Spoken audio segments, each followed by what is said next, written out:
කවදාකවත් රූප වේදනා සංඥා සංකාර විඥාන වලට අතපය නැහැ. දත් නැහැ.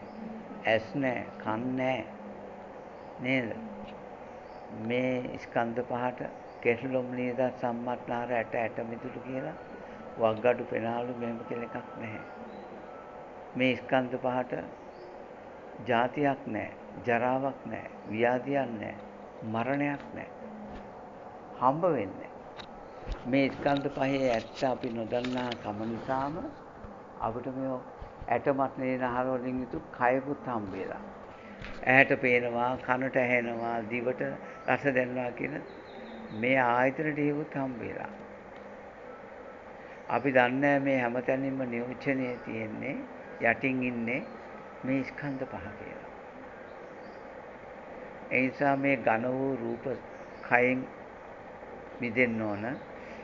ස්කන්ධ පහ වශයෙන්ම දැක ගන්න. ඒ දැනගත්ත කෙනෙක් තමයි මේ ස්කන්ධ පහේ අනිත්‍ය දුක්ඛ අනාත්ම කෙටි ලක්ෂණ දකින්නේ. ඒ දකින්න අපි පහන්සිල උපකාර කරගන්නවා. ඒක හැමතිස්සෙම නිවෙනව ධර්මයක්. ඒ වගේ මේ සියලු ධර්මතා හටගෙන නිරුද්ධ වෙනවා. පහන්සිල හටගෙන එතනම නිරුද්ධ වෙනවා නම් පහන්සිලක් සත්‍ය වශයෙන්ම තිබිලා නැහැ. ඒ නිසා පහන්සිල කියන්නේ අනිමිත්ත ධර්මයක්. ඒ නිසා දුක එන්නේ නැහැ. දුක්ඛ ධර්මයක්. දුකින් මිදුණා. ඊළඟට ඒක එතන තියෙන ශුන්්‍යත ධර්මයක්. ශුන්‍යතයි කියන්නේ පහන්සිලක් නැහැ කියන එක නෙමෙයි. එහි පැවැත්මක් නැහැ. පහන්සිල හේතු නිසා හටගන්නවා. අන්නේ වගේ ඒ පියවර අපි අර ස්කන්ධයට දා බලනවා. දැන් ස්කන්ධයන්ගේ හටගෙන නිරුද්ධ වෙනක හොඳට ප්‍රකට වෙච්ච කෙනෙක් තමයි මේ අනිමිත්ත අපිට ශුන්‍යත කියන ධර්මතාවය හොඳට දැක ගන්න. ධර්මයෙන්ම අපි කරන්න ඕනේ අනුභව ශික්ෂා, අනුභව කිරියා, අනුභව ප්‍රතිපදා. අනුපිළිවෙලක් තියෙනවා මේ නිවන් මාර්ගයට යන. නේද? ඉතින් ඒක නිසා ඒ අනුභව ප්‍රතිපදා හොඳට හඳුනා ගන්න ඕනේ. ඔන්න ඔය විදිහට පිළිවෙලට කරන්න ඕනේ.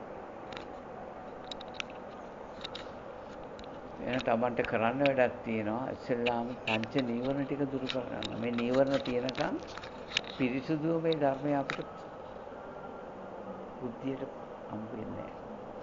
හම්බෙන්නේ නැත්තේ පංච නීවරණ තියෙනකම් ප්‍රඥාව පහළ වෙන්නේ නැහැ. ඒ නිසා ප්‍රඥාව මතු කරගන්නට මේ අසුභ ආසාර දුගඳ පිළිකුල් කියලා දකින්න. දකින්නට කාමච්ඡන්ද ව්‍යාපාද තීන මිද්ද උද්ධච්ච කුච්ච විචිකිච්ඡා කියන නීව ධර්මයන් නැති වෙලා යනවා. නැති වෙනවා සිත සමාධිමත් වෙනවා. සිත සැහැල්ලු වෙනවා.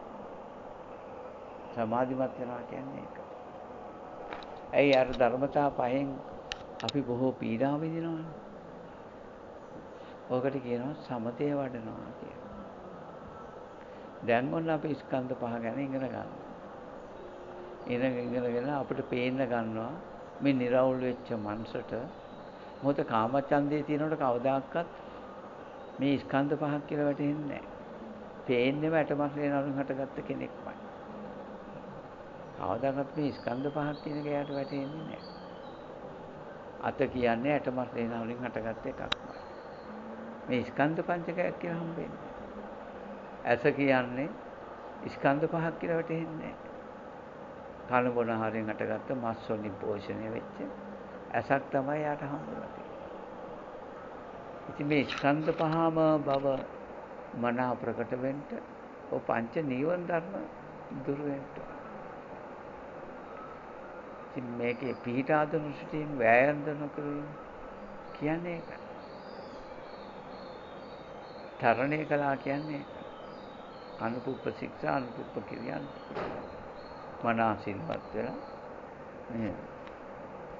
මේ ධර්මයේ මනාව සිහියෙන් යුතුව වාසය කරනවා.